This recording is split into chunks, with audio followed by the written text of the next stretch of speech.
নমস্কাৰ পুনৰবাৰ আপোনালোকক নগাঁও চুইটি চেনেলটোলৈ স্বাগতম জনাইছোঁ। আজি মই আপোনালোকক দেখাম কেনেদৰে ঘৰতে সহজ উপায়েৰে পপকৰ্ন তৈয়াৰ কৰিব পাৰি।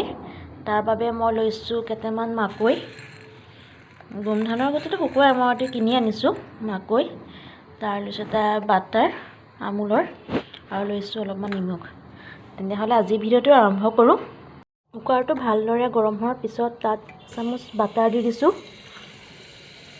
বাটাৰটো গলিব দিছোঁ এনেকৈ। তাৰপিছত মাকৈখিনি দি দিম, জিৰা দি দিলোঁ, এখন হেতাৰে অকণমান লৰাই দিম।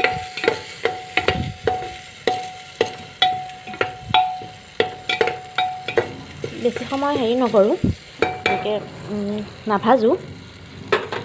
এতিয়া ঢাকনিখন ওপৰতে থৈ দিম এনেকৈ মাৰি, খপটো মই লগাই দিয়া নাই, এনেই ওপৰতে থৈ দিছোঁ যাতে তাৰ ধোঁৱাটো বাহিৰলৈ ওলাই নাহে। এনেদৰে 5 মিনিটমান ৰখিম।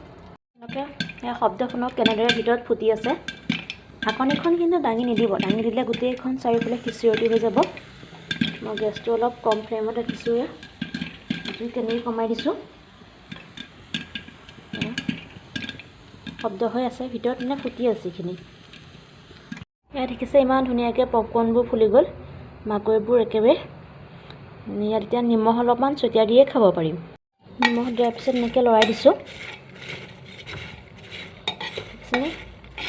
একদম পেকেটত থকা পপকৰ্নৰ নিচিনা পপকৰ্ন ৰেডি হৈ গ'ল।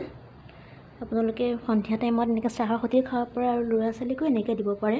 ঘৰতে বনোৱা যিহেতু একো প্ৰকাৰ নহয়, সদায় খালেও এইটো ভিটামিনৰ বস্তু, আপোনালোকে খাব পাৰে। যদি আজি ভিডিঅ'টো ভাল লাগিল লাইক কৰিব, শ্বেয়াৰ কৰিব। তেনেহ'লে আজিলৈ বাই বাই, গুড নাইট।